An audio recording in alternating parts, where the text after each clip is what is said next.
What's up, everybody? Welcome to the Kinda Funny Gamescast. I'm one of your hosts, Greg Miller. Tim Gettys stepped on a rock and got bit on both eyes by a snake. Joining me today, he's the future class of video games. Blessing, Adeoye Jr. Rest in peace, Tim Gettys, for the second time. Still alive. Still alive. He's still alive. Yeah. Okay, because last time he died after he tripped over. I forgot that he died. I forgot that he died. Yeah, Cool Greg was holding a bunch of knives, and so the fact that he's able to come back stronger to not die this time, I'm very impressed. He slowed down his heart rate. He's been practicing that lately. So everybody thought he was dead, but it was just, he's been practicing that. I forgot he mentioned that. Wow. Yeah. See, that makes more sense because back when I had it communicated to me that, he missed a show because he stepped on a rock, I didn't realize there was knives involved. I just thought his foot hurt and he missed it because of a sore foot. Cool Greg was holding a lot of knives. Yeah, Cool Greg was holding a lot of knives. It. Oh my God. Yeah. Right? There's so much narrative here. Who needs books? We're right here. You know? I think you began the narrative. It doesn't matter. Plus, we're all together when we start. It doesn't matter who started it. We're all collaborating. All right? It's all happening over here. That other voice, of course, was the Hispanic heartthrob Texas treat, Latino heat, clicking heads and ripping them to shreds, the globe-trotting, head-shotting, nitro rifle from twitch.tv, Andy Cortez. Greg, you can remember a song that you heard in 1994, but you can't get this down yet. What's going on, Greg? Well, first off, you've seen me do it off book before. But the problem is I only introduce you once a week on the Kinda Funny podcast, or I guess twice a week now on the Kinda Funny podcast. And sometimes I have it in front of me and sometimes I don't. So when I take it, like right now, I'm using a different doc, so I don't have it in front of me. So I'm relying on Hispanic heartthrob, Texas treat, Latino heat. And then it was the wait, because it clicking or ripping? I couldn't remember what came first, you know? Well, now that I remember, C before R, you know what I mean? Alphabetical. I'll have it from here on out. Yeah, exactly. Just Except clicking after C, heads, you know like how he would click his mouse to be able to shoot. Yeah, think about that, Greg. Headshot. No, I understand, Grandma. I understand. I understand what he's doing. I don't think on the you ones got and twos. it. I don't think you got it, man. He's the master of hype, Snowbike Mike. Hey, what up, everybody? Happy to be here. What are you drinking there? What are you drinking on? A little tea. I dominated Andy Cortez, Nick Scarpino, Joey, and Tim, and mini golf, and I'm rewarding myself with a little bit of hot tea. If you won by one stroke over me and Andy, calm down. Fucking space state level. It's stupid.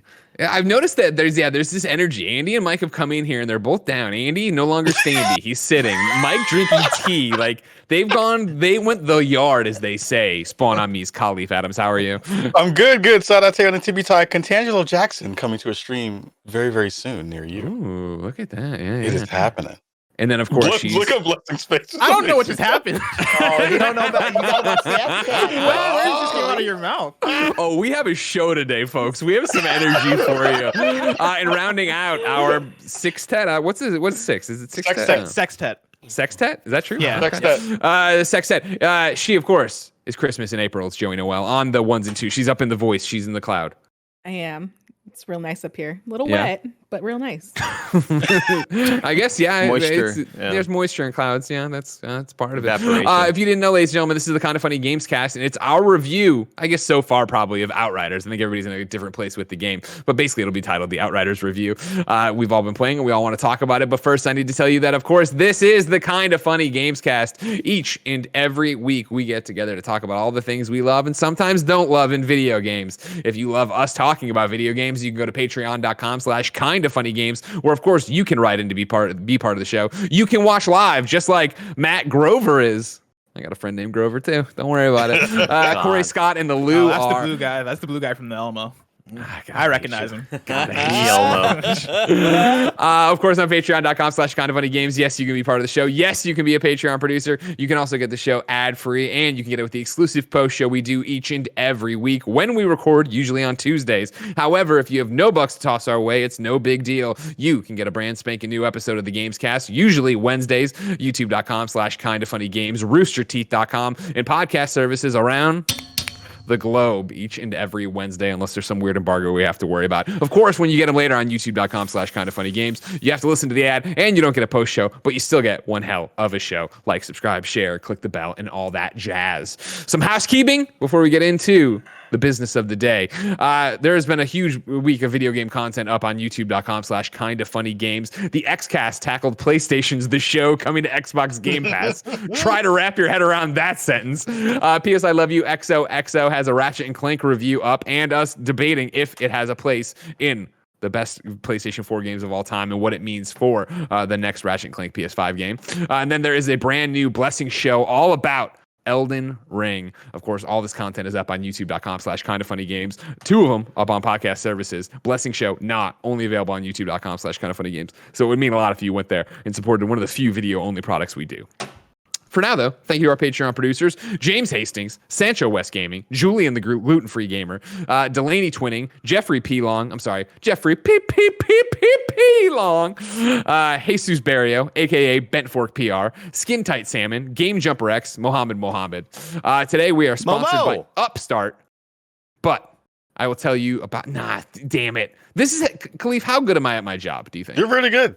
I'm pretty good. Yeah, I would say I'm pretty good too. But as I was reading those producers, I was like, that sounds like an old list of Patreon producers. And it turns out everybody's sorry. That one's on me. That was on me. Yeah, I heard the door open. I'm sorry. Like, those Momo were July 2020 producers. Yeah. The April 2021 Patreon producers go like this. Mick, a.k.a. Active Nanobiologist, Tom Bach, Elliot, James Hastings, Sancho West Gaming, Julian the Gluten-Free Gamer, Trent Berry, and Tyler Ross. You Today, heard we are still. What's that? I was gonna say, you heard the surprise in my voice when I said Momo. Yeah, that exactly. Was like a genuine holy crap. We've chased a lot of people off, but like that, and that's what gave it away. Because I was like, man, I haven't done the Jeffrey P Long in a long time, and I was like, oh right, because when I did that for a month, he's like, fuck these guys. I don't want to hear my names called P Long. But there you go, P Long Stockings. You're back in the show, Jeffrey. What about it? While we're here, Burt Meg's a cool name too, but I digress. We're brought to you by Upstart. I'll tell you about it later. For now, let's talk about a little game called Outriders.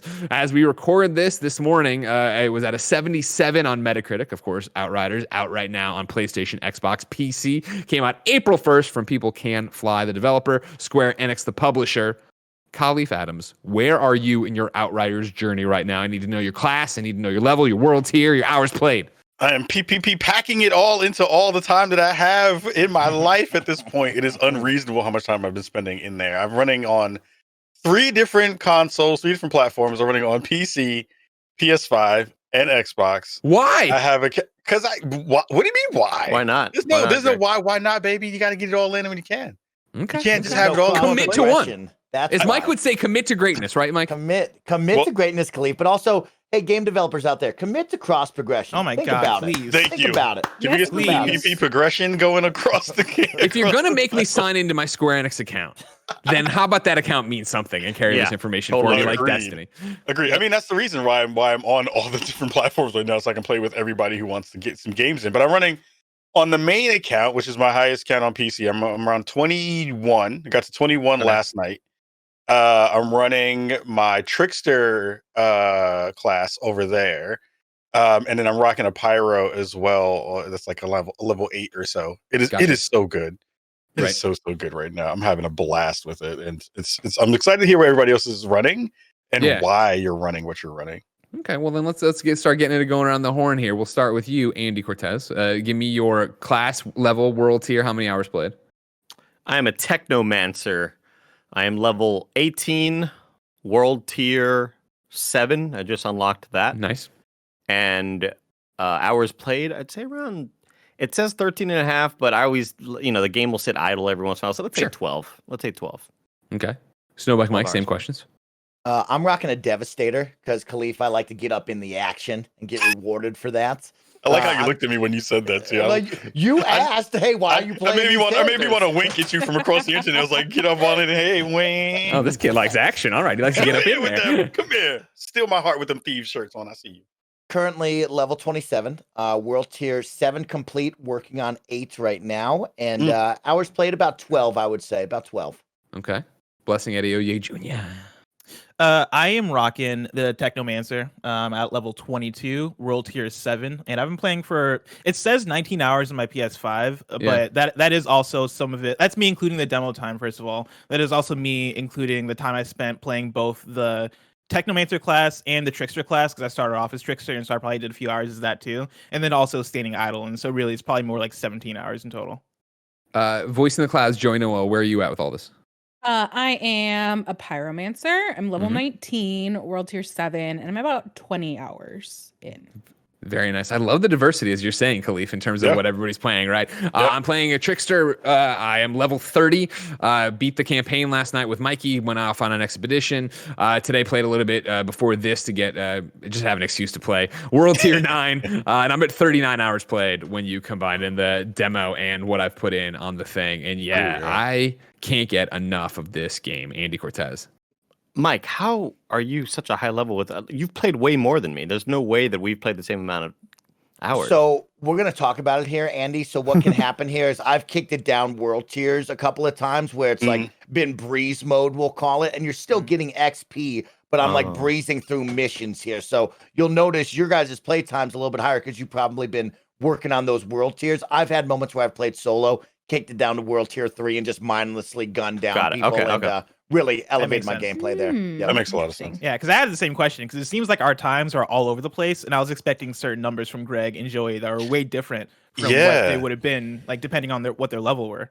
Yeah. Well, I played with a lot of early level people this weekend that didn't play a lot last week. 2 people that were like kind of starting out. So I feel like I put it was just kind of helping them power through and get them leveled. Yeah, and I feel like that's where the hours start stacking up pretty quickly, and world tiers don't move as much. That's what I ran into too. So I had done the demo, fallen in love with it there, and I want to talk about specifically Andy and where he's at with that. But for this part of the conversation, had been doing so when I started up, I was already committed and knew what I was doing, and it was that idea of I was like blasting out the code Friday and Saturday, and so many kind of funny best friends were jumping in there and playing, and I'm so glad you did. I love playing with you guys, but it was like I have it cranked up to the highest world tier, and all of a sudden like level 9 comes in and is just getting hit once and dead. I'm like, all right, well, this sucks. Let's turn the world tier down and we can keep moving the story and doing stuff that, is mattering for my progression, but not actually that, pushing me or, doing the world tier stuff. Because, of course, we should point out, too, if you're here for the Outriders review and you haven't actually played Outriders, you might be, is this going to be, I saw somebody say, is this spoiler free? We'll get into is there a story to Outriders? I couldn't spoil this game if I wanted to. I have no idea. A lot of times Blessing would play with me and be like, so I know you've been playing, Greg, like what's going on in the story? I was like, dude, I think this person, I don't think you have to worry too much about that, but it is that idea that, you have your level, which caps at 30, and then you have your world tiers, which is dictating how hard the level your enemies are going to be, what kind of legendary drops you're getting, the percentages there. And so it's another XP bar pretty much that's filling in as you play. But when you go down to somebody else's and they're playing on world tier 2, you're at their mercy. And so you're playing on their world tier 2. Or if you want to go in and pick one, you can pick to be on level 5, but then you won't be filling in your bar that is level 6 to get to level 7 kind of thing. So that's this system that I think is really cool and works really well, and we'll talk about it, but that's where that's at and why I think you're seeing hours up. But it was one of those things, if I told you, talk about hours played as we go around, I would expect me to be way further in world tier than 9. I feel like we're all right in that meaty area at the same time. But to kick the conversation off, Andy Cortez, I need your updated take here for our Outriders review. Of course, you went and saw the demo the first time. You loved it. You came back. When another demo came around, you brought Blessing. You guys enjoyed it. And then when the actual demo dropped and you got to play it, you didn't seem hot on it anymore. And you and I kind of inversed, where I had no expectations for it and I got excited, where you had expectations and then came down. Talk to me where you are right now, days after release. Yeah, I mean, it's weird because I've totally done... I was mentioning last night on stream, I've done a 360 with this game. Did the 180 when the demo came out, not feeling too great. I think a lot of it may have been due to technical issues. The demo wasn't running super great on PC. There was no DLSS. There was no... the game ran really janky even without being in a party. And that's never a good sign when you're a single player and the game isn't running great. So I knew what I was going to expect when it came to story and voice acting. And going into it, I warned everybody. I was like, look, I'm super looking forward to Outriders. I think the acting is not good, and I think the story is just going to be whatever. Who cares? I love the gameplay so much, and I'm really, really excited for it. And all of the negatives just kind of piled on, in addition to not only the negatives of the voice acting and the gameplay, but the negatives in how the game felt. I just wasn't feeling it, and I can't get enough of this game. I really can't. It's so much fun. Go ahead, Bless. Yeah, Andy, how much of this do you think is because when we played the demo, or not the demo, when we went in for the preview back in August, was it that they threw us in at a higher level? Because the thing I noticed when the demo came out recently and we were playing, and I think we both might have been in the same spot in terms of playing the demo and that kind of tempering our expectations a bit. The thing that had me a bit excited was seeing Greg go play the game with IGN and them giving him a build that seemed to be way higher level, and then Greg coming back and being like, hey, I'm kind of into Outriders, like I'm kind of digging this. That kind of started getting the gears in my head going of like, okay, so it might be that the game just shines way more at a higher level. Do you think that's what it is? No, I think it was just the performance, honestly. I think just the way it felt. Again, I have like a really good PC and I expect it to work really, really well. And there was a lot of broken things in the settings. There was just there was things that just weren't working. When I would change the resolution, sometimes it wouldn't change unless I did some weird thing. Then suddenly it looked good again. There was just a lot of jank all over the place with the demo. But they've seemed to have just fixed a lot of issues when it comes to how it performs on PC. The one negative I'm still seeing, apart from the other negatives, obviously like server issues, not good. We're not going to excuse that here. We know the game has a shitload of problems when it comes to creating parties and all that stuff. But just the moment-to-moment gameplay, the gunfire, the merging of abilities, the different sort of enemy variants. Obviously, like it's these soldiers with white face kind of helmet things that come at you in waves, and I honestly expected that to feel old by now, and it hasn't yet, which is a good feeling. And I'm having an actual blast with it. I can't believe that I did another 180 again. The full 360 has happened.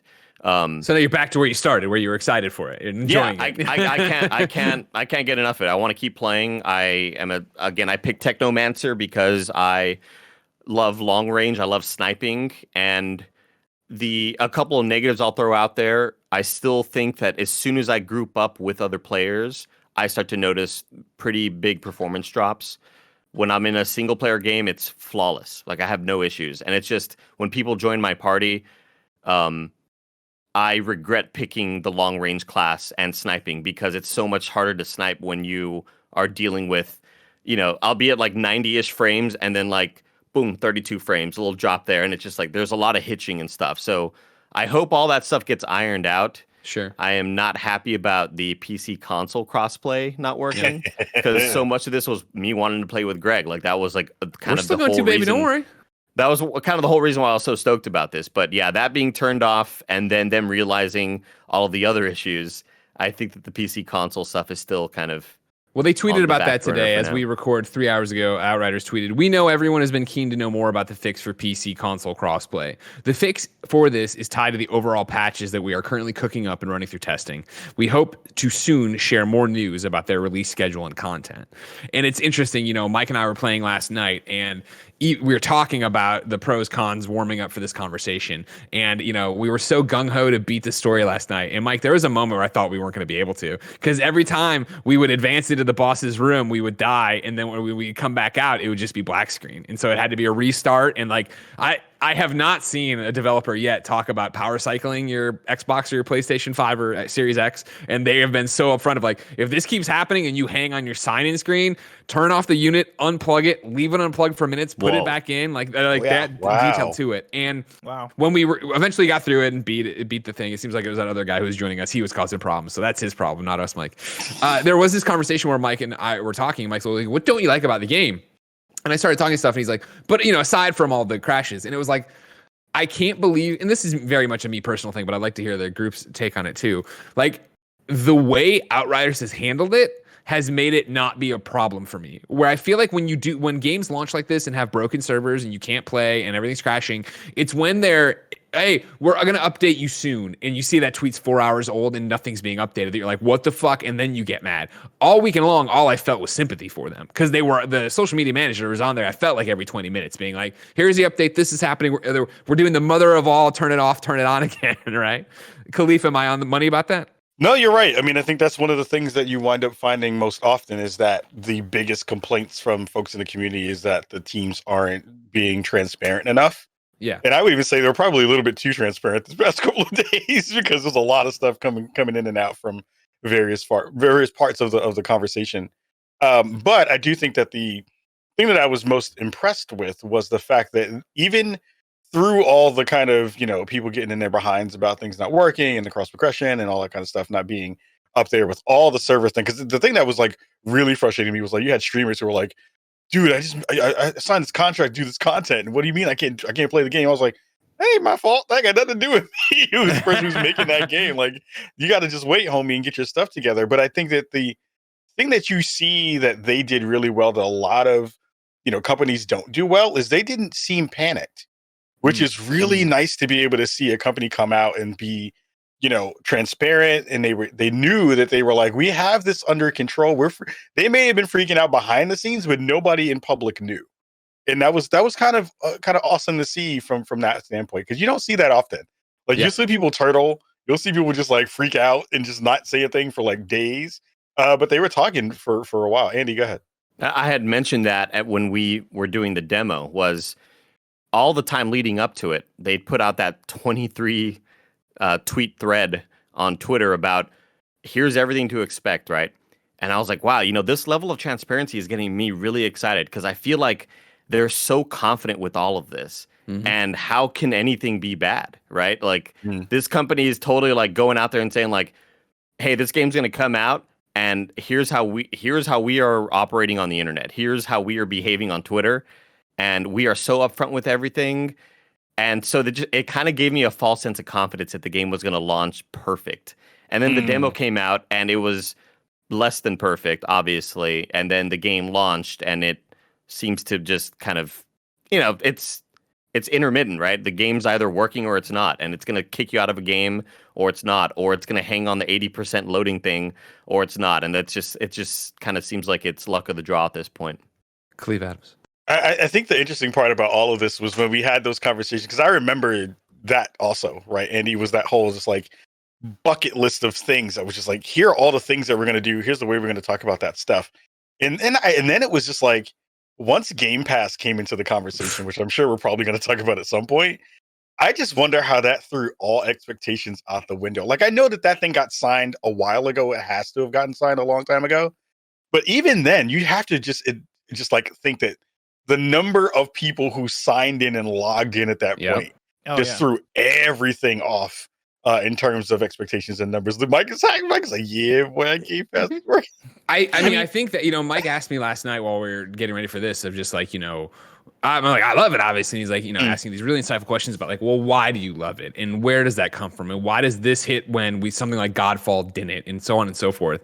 And I think so much of it is expectations and seeding, and expectations are usually we use them and they didn't meet expectations, right? I feel so many people were flat on this game. Like I would say, what was it, a month ago, where Andy was talking to me on a thing and it was talking about Outriders. I was like, oh yeah, would I like that? And you're like, oh my God, you'd love it. Like I had totally missed exactly what this game was and where it was going to go. And I feel like I'm far from the only person who missed that, where I have text on my phone from last week asking friends, hey, are you going to be playing Outriders? I'm like, well, I haven't even heard about it. What is it? And then it was this idea that on Game Pass, you have nothing to lose. You jump in and then it actually goes and clicks and works. Snowbike, why do you think this is clicking and working? I mean, I think Game Pass is a big deal. For me, it's just a good game, right? This isn't a great groundbreaking game. This isn't a bad game. This is just a middle of the road, good game for me. And the best part is you can play it with your friends, and it's got familiarity that so many people love, right? It has Diablo and Borderlands. You like looter shooters, you like endless action. This game is bringing it to you, right? And to know that you can play cross-platform with your friends elevates that so much in the day and age that we live in with this online world. And then you put Game Pass on top of that. And now, like you said, right, this is a AA team, not much expectations on this. Honestly, it could have just breezed through the radar of most people and not even been on the radar. But then you put it on Game Pass, where now I don't have to convince my friends to spend $60 on a fun weekend together, right? We can all download it. We can enjoy this, right? I don't expect us to be playing this months later like a Destiny type game, right? And we've talked about this games as a service and where we fall, but like this is that perfect 2-week experience with you and your friends. Borderlands, grab as much gear as you can, try to max out your characters, get weird with different guns and different builds, and then move on to the next game. And I think that's exactly where my expectations were, and that's where they landed, and it's been perfect ever since. I've had so much fun with it. It's junk food, man. Yeah. Yeah, and I'm feasting right now. I want to keep feasting and eating more of it, right? Joey, talk to me, because when I think of a Joey Noel game, I'm usually thinking of something you and Lauren can play together, and that's exactly that can be Minecraft Dungeons, that can be Borderlands, that can be Diablo, but right now it is Outriders. Like, what sold you on giving this a shot, and why are you sticking around? So I think the fact that it had a demo that I could try at the beginning was really accessible. So it's like, okay, like this is something I might be into, but I don't want to ask for a code or pay for the whole thing or figure out how to play it on Game Pass. So it was nice to like get a handle on like what the mechanics were and what the gameplay was like ahead of time, even though that weekend I felt like was real buggy on, at least for me. Like it took forever to get in. But I've been looking for something like this to play. We had played Diablo 3 Seasonal. That hadn't really scratched the itch too much. I had tried to jump into the Division 2, but because I just went straight into the expansion, never played the original game, I had like no idea what I was doing. And so that was hard. And then I had tried to go back and finish Borderlands 3, but it was because it was an older game, as with like the rest of these too. Everybody like either because Borderlands isn't crossplay, so I couldn't get the right people were willing to play with me on the right platform, or people had already finished it and kind of you're so far gone, right? Yeah. So this is the perfect mix of, it's pretty like easy systems to figure out. It's not like overly complicated, which I appreciate. And then because it's on Game Pass and because crossplay was working, at least for me, for most of the weekend really well, it was really easy to hop in with Ree and Danny for a little bit, or with Lauren and Jacob, or Bless and Lauren and I were playing. Like there were so many different configurations of people that were playing that you could pretty much always find at least one other person. Now, Blessing, hold on, you 1 second. Or you want to jump off this, Mike? What do you got? Yeah, just another one is like when Joey says that, right? She's talking about like, are we going to go play other older games? And I think now is the perfect time for this game of like, what else are you playing, right? Like Blessing will say Disco Elysium, but like that's such a small market, right? This is the new hotness, right? It's not the big AAA game, but it is hot right now, and the crossplay saves it. But you look around the landscape, what are you going to play? Balan Wonderworld? Like there's nothing else to play right now. And so this game has hit at that moment we've talked about a lot before with other games of like, you strike when nobody else is around. And this spring area, it's been quiet since the launch of the new gen consoles. It's been quiet since holiday, and we're just looking at the horizon. And this game came out at the perfect time with the perfect features and Game Pass. It's like, that's the perfect storm. That's the mixture in the pot to make something special, especially out of a game like this. And before Blessing starts, I just want to say it's good enough. Like, the game is as good as it needs to be.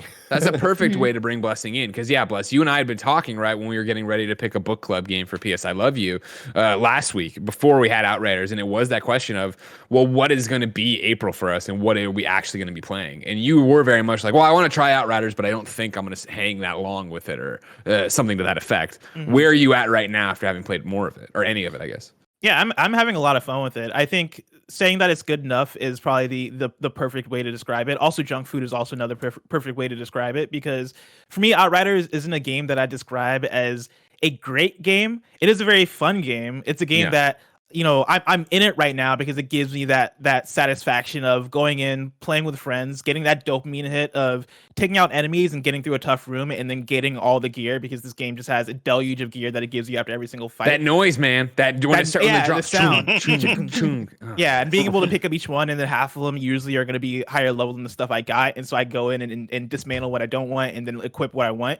There's something about just that inherent loop that is just so gives so much satisfaction that like I think for me that's the thing that keeps pulling me in, is that it nails that so well. But like everything else in the game for me has been very much like, I do not care. Like I don't care about the story. I've been trying to keep up with the cutscenes and watch them, but I don't really care about any of the characters. Like there are cool things that happen here or there, but by the time I get to any of the cool stuff, I'm like, I don't care about the context that this is in. When you introduce this new character that looks different from all the other characters I met, I'm like, all right, I don't understand why this is cool, but this seems like a cool thing. This seems like a cool reveal, but I don't care about it. When you talk about the art design in the world, I think graphically the game looks really cool, but the art direction is very much PS3 era. Here's a third person action shooter. Like it is very brown. The characters pretty much look nondescript for the most part. Like I don't really, there's nothing that is pulling me in from anything that isn't gameplay. But the gameplay is so fun that it is good enough for me that I keep coming back to it. And so yeah, it's just a really fun game. Bless you mean your truck modifications aren't the thing that's pulling you back in every time you like roll that truck. I don't. and that's the where thing. where do you get like, the truck modifications? Because like I barely have anything that I can like apply to my truck right now. I have like 2 paints, and that's dude, it. you got to go through those accolades. You got to knock out those man. accolades. You get all sorts of Accolades. cosmetic things there. But like you want to your idea of like, you know, it's good enough and it is like a PS3 feeling game at times or whatever. Like when they're like, oh, you have my truck? Yeah. Like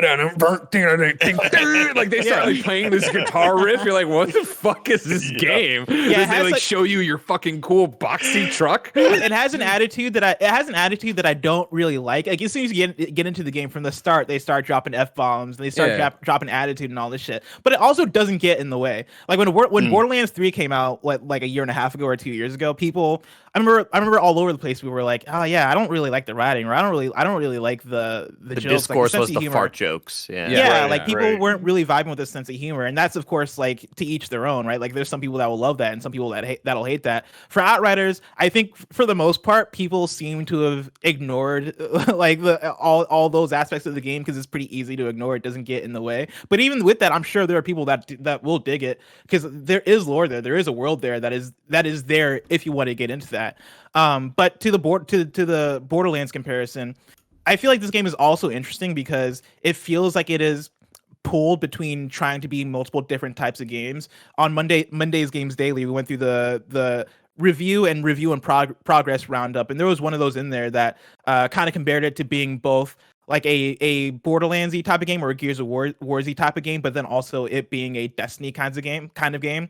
And it feels like it doesn't want to pick a space, which kind of leaves it in this place where leading up to Outriders, I was talking about it like a games as a service because so many of the mechanics here and so many of the systems and the loot and the gear and all that stuff feel very Destiny-like. Like it feels like it wants to be Destiny so Dude, bad. it's Destiny's inventory screen, which again is Avengers is Destiny's inventory screen. But I mean, this is like the exact same thing. It's the exact same thing, but then also it tries to push off of that so much where the devs are very much like, this isn't games as a service, this is a loot game, and it seems like they want it to be more Borderlands, but it feels like at the same time it doesn't know what it wants to be, which leaves the game in this kind of weird place for me where I would like this game to have ongoing content, not necessarily because I'm interested in the story, just because I think it could be fun if this game just got raids over time, right? Like, what if you dropped 3 raids a year for like the next 3 years? Like, for where I'm at with the game right now, I'd like to do that. Like, I'd like to keep playing it in that way because it's been fun in that aspect. Cleef, you trying to jump in on this games and service conversation? Because I have a question eventually. Real quick, because it pings on both the things that Bless and Mike said, which is I'm happy it's in that weird nebulous space right now. I like the fact that it's not trying, it's doing a little bit of each one of those things well enough to kind of get me into the space, like inventory wise, smartest dismantling system I've seen in a game in a long time. Yep. Really smart way that it deals with that in a way better than Destiny does. So wait, real quick, while we're here, because there are people who haven't played yet and are going to explain to me how dismantling works in here. So basically, in most games, you'll have to kind of go through each part, each thing you want to dismantle, click on it, mark it, and then hit a button to dismantle it. The way they do it in Outriders is everything has a type or a kind of level. So it's like the kind of general green, yellow, purple, blue system that you see in kind of most games, basing it on rarity of stuff. You basically have a couple of bars on the bottom right hand side of the screen that delineate between those. You can click on that and it'll mark everything that's that rarity. And you can just hit another button and remove all of that from your inventory. Super, super smart in the way that it deals with stuff like that. And going back to the conversation around the games as service part, this is a game that relieves me of having to worry about the games of service parts that I hate, which are the things in Destiny where I feel like I'm always behind the curve. Yep. Where I always feel like I have to go back and say, what did I miss? Is there a thing that I didn't do because I didn't have time to do it? This, I'll be able to jump back in when they throw in new content out and just jump back into that stuff, run through it, and it'll be done. And I love that part of it. I love that that's going to be a part of the way we look at this. Mike?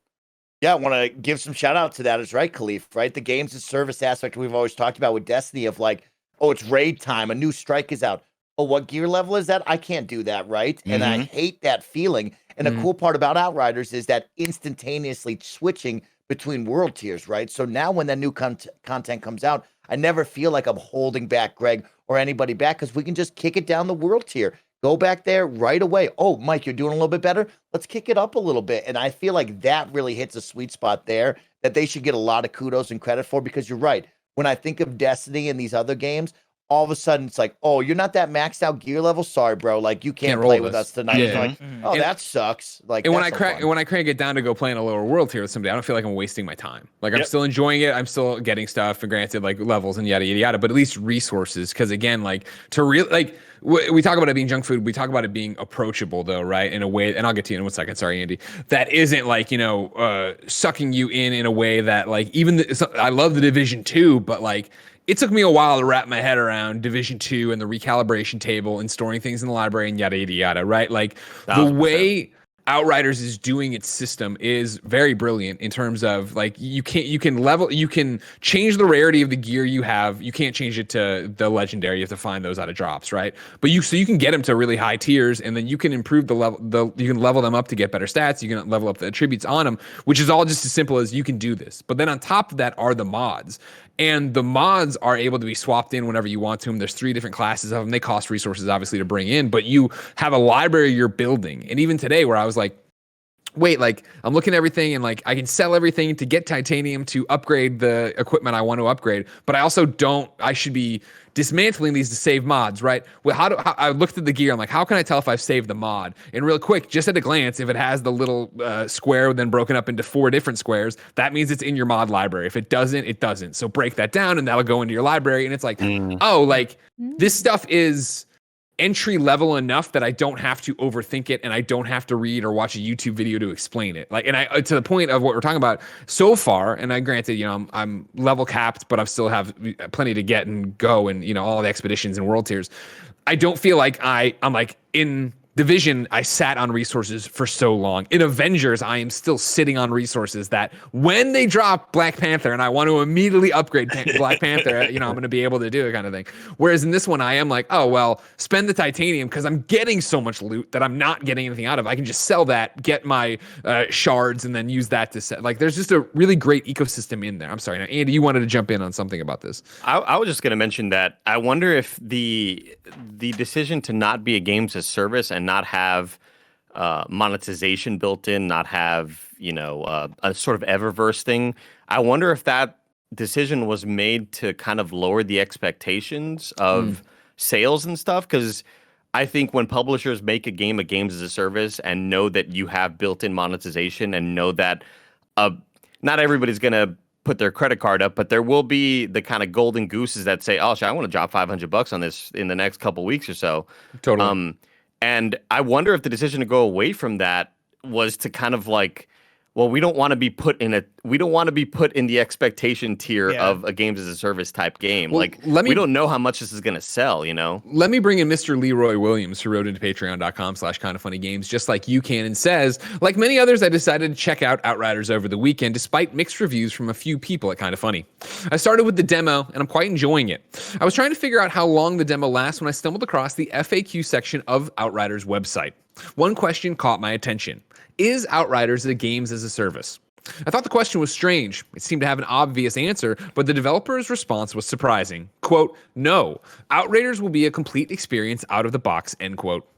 This game has so many things in common with other games as a service that this doesn't make much sense to me. Outriders seems to essentially be Destiny / The Division / Borderlands, and despite saying it's a complete experience out of the box, I'm sure if it is successful, there will be expansions. What's your take on what's going on here? Are they trying to avoid the stigma of half-baked games like Anthem, Fallout 76, Avengers? And what defines a games as service in 2021? A battle pass? I remember when this went up, and I remember all of us talking about it, and I think, correct me if I'm wrong, Mike, over on Xcast, you guys had a long conversation about this, and I think it was Paris who was like, if it walks like a duck and looks like a duck, it's probably a duck kind of thing. But now that we're here and we're playing it, I feel like I understand what they were going for. That it's not a games as a service in the same way we're talking about. And Mike, you said it yourself. In 2 weeks, we're going to be done. We're going to have, I think, moved on. I will probably. I'm trying to platinum it. So once I go through and do that, I don't know how much I'll be turning it on. Does that sound right for what you're thinking, Mike? Do you think this is a games as a service? No, Greg, I think this weekend with it has really changed my thought process on games as a service. But of course, we've had these conversations on the Kind of Funny Xcast. Games as a service, as it's evolved, right? There's a lot of gray in between, right? You can go either way on certain games. And I think Andy put it quite well with the monetization, the expectations, right? And there is a lot of like, if that game came out and it was seen as a games as a service and it didn't hit the good battle pass, great monetization techniques with customization and so forth, we would be slamming this game, right? But now after a weekend with it, I've actually changed my tone where it's like, okay, I understand what they mean by no, this isn't a games as a service. This is Borderlands or Diablo. Here it is. This is the campaign. You're going to play it. You're going to beat it. We got a little bit of extra stuff at the end and you're done, right? I'm not expecting, hey, there's going to be a raid. There's going to be 7 dungeons throughout the next 3 months, right? I have no expectations now for this game besides what I have played right here in front of me, and that's it, which is really good for them because as Andy's going to finish out here, it's like I was going to give them the moon, right? I was going to look at them and be like, hey, if you can't reach Destiny levels, you're gone, right? We're going to see it just like we've seen other games. You're out of the league now. And so they did a good job here. Andy?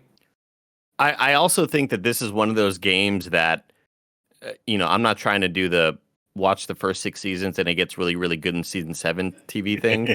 But I definitely think this is a game that gets better around hour 5 or 6. And once it opens up and those systems open up, and I knew that when Bless and I did the second demo, I remember talking to the dude who lets you modify, and I was like, I haven't gotten to modification yet. And I remember loving that and being really interested in it and seeing how those systems kind of work and trying to learn that. And not that it's this overcomplicated thing, but it's exciting because it's a brand new kind of doorway being opened. And once that opened up, not only are you not fighting kind of the same humanoid things, but then creatures start being involved. And then they have their own kind of move sets. And the game just gets infinitely more interesting gameplay-wise, I think, around hour 5 or 6. Now, you will still encounter the humanoid-type characters or whatever, but I just think the game has really, really nicely designed arenas for cover, and I know some people are like, oh, you don't even have to stand in cover. Like, I do. I love sniping. I love Technomancers. If you're the Technomancer, I love popping out, and like, I see the sniper scope from the people when they're, and then it's like, oh, he's not looking at me. Bam, pop that head, and like, it feels so good gameplay wise. I'm sorry, 1 second. I'm checking my notes. Is it safe to say you like clicking heads? I do. Okay. Yeah, I sure love doing that. What's up, Les? Yeah. Blessing. Yeah, I think a thing that's nice about them not committing to the games as a service thing is pretty much what Andy just said, is that the game pretty much gets to be a video game as video game. They don't have to think about things beyond the future. They can kind of just do whatever they want in this iteration. It's a co-op shooter. Yeah, it's a co-op shooter, and to the mod thing, right? I remember us both like talking to the person during our demo, and us both being like, "Oh yeah, there are mods. Oh shit, like this seems like it goes pretty deep." Yeah, and like they can kind of go crazy with it, and that's the thing that I appreciate, because I keep bringing this up, that when I say the game is a video game as video game, right? Like you can pick up shoes as gear, and the shoes will let your turret last 6 seconds longer, and it's like, the fuck does that mean? Like, how does that make any sense? But in the context of the video game, like, you throw context out and it's like, cool, but we get what this is. We don't care. We're just gonna let it do what it wants to do. And once you do that, it becomes really fun, because it does turn into this thing of, oh yeah, I'm sure by the time we get to the end of the game, or whatever the end game is, or if there's a raid at the end of the game, I have no idea what awaits. But when we get to the hard stuff, that is they call it expeditions. Bro. Well, once we get there, I'm so excited, because I know for a fact that when we get there, I'm gonna want to clear my skill tree, probably respec everything, figure out how I want to play. This is where I think the game is succeeding at something I didn't expect, and why the game's something special, because we're talking about all these mechanics and stuff, and obviously I hope at this point you've seen Outriders gameplay, third-person shooter, superpowers kind of thing. And for me, it was Andy being like, you're going to love this game, Greg. We jumped in when the demo came, we played it on stream, and it was all of us having a good time, talking to each other, running around shooting, but I walked away being like, this didn't seem special. I don't get what it is. And then to Blessing's early point, for me, the change was I went and did stuff with IGN, where I went over and filmed a Let's Play with Brian Altano, Alfredo from Achievement Hunter, and me, kind of as like this little IGN reunion of us doing a squad. And on it was one of the developers from People Can Fly. And so we were thrown into highest difficulty world tier, legendary items. You're out there. And I was getting my fucking teeth kicked in. And the guy was like, oh, well, like I was playing Pyromancer, and then he's like, you only heal by burning. And then it was like, I switched, here as I'm playing as Trickster, you're only healing by getting up close and doing damage there. And like, wrapping my head around the fact that like I played the beginning of the game in the demo like I was playing the Division, where it was run, slam into cover, gears even, like pop over, shoot.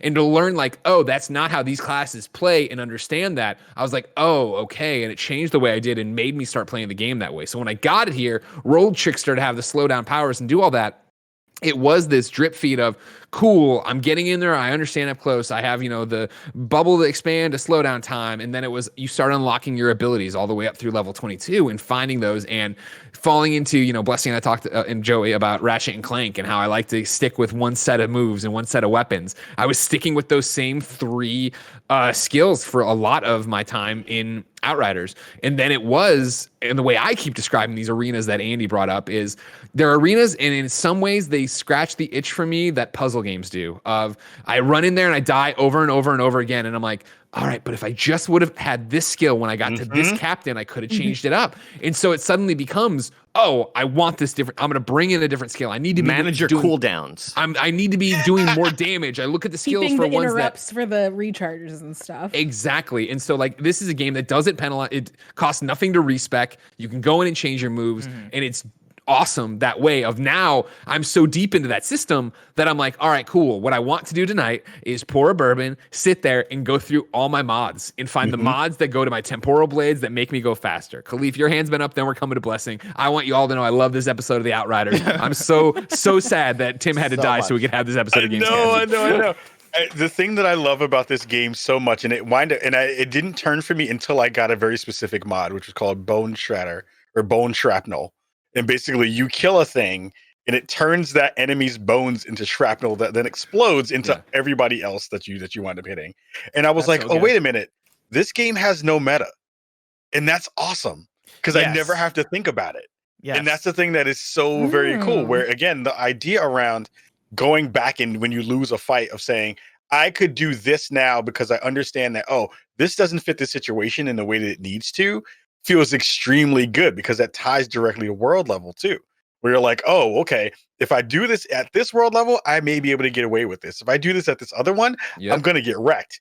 And then being able to go through all the other weapons that I have and say, well, okay, this weapon fires at this rate, but I needed to do this kind of damage because I like the way those two synergies work together. Like I dismantled a legendary weapon last night because I was like, I got it and it was great, but it doesn't do anything in the way that I play. Sure. And that feels like an outrageous thing, right? In another game, that would be like such a mistake. But I feel like here, I'm not worried about it. Yeah, people would crap on you. You say that out loud. They were like, well, why would you do that? You got that legendary. Why would you ever do that? I was like, it literally doesn't do what I needed to do for the situations and the playstyle that I have. So I can do that and then insert a different mod that actually makes that gun better. The no meta thing is such a beautiful thing. And that also goes back to what Mike was talking about in terms of kind of the Destiny role that this game kind of plays. And the fact that you don't have to worry about balance is also a thing there too. There's no multiplayer. You don't have to think about that. Yeah. So all that balance that would usually have to go across weapons and go across mods, you never have to think about, which is dope. Blessing, you wanted to jump in before. Hold on. Did you? Do we already? Blessing, you still got something to say on this? Oh yeah, well, I mean, to piggyback off of the no meta thing, I think I do think that is very accurate when you're talking about this game. Like the other day, I unlocked dual wield pistols that both freeze my enemies, but then also does like anomaly damage or some bullshit. And so like I was using that to shred through like multiple levels, and that was my go-to gun. But then like eventually I found something else, and I was like, cool, I guess I'll just move on with that. It seems like there is no how Destiny would always have those guns that is like, all right, here's the one gun that you need to get so that if you want to play at the highest level, this is the one you go to. When everybody was running Galahorn, when there was that one weekend where there was the laser in Destiny 2 that was I was going to say Bjorn Borg. Yeah, there's like another one I think called Midas or something that I used to rock in Destiny. But like Outriders is so messy that it doesn't seem to have that. A thing I wanted to bring up also about gameplay in the game, and this piggybacks off of what Greg was talking about in terms of how arenas start to feel like puzzles. It feels like the game very much is inspired by Doom in that instance, because the game wants you to be aggressive, and being aggressive is how you attain health. Doom does the exact same thing, both Doom 2016 and Doom Eternal, where you would have to get glory kills in order order to get health. You would have to do your fire attack in order to get ammo and shit like that. Outriders seems to function the exact same way. And I saw somebody on Twitter tweet that the cover in Outriders isn't for you. Like, it's for your enemies. You want to be mobile. You want to be going around. Unless you're like me and Andy and you're a technomancer, then you might want to use cover every now and then. But for the most part, you want to be mobile. You want to get in their face. And I think that is a thing that I'm very happy it took that inspiration, because enough shooters don't take that inspiration from Doom. And it makes for a game that is more about those combat puzzles and figuring out who you want to take out first and what order in order to get past it, which I think is a very beautiful thing. Getting to play last night, I played with Paris and Khalif, and it last night was the most fun I've had playing the game, where it was the first time that I was introduced to bounties.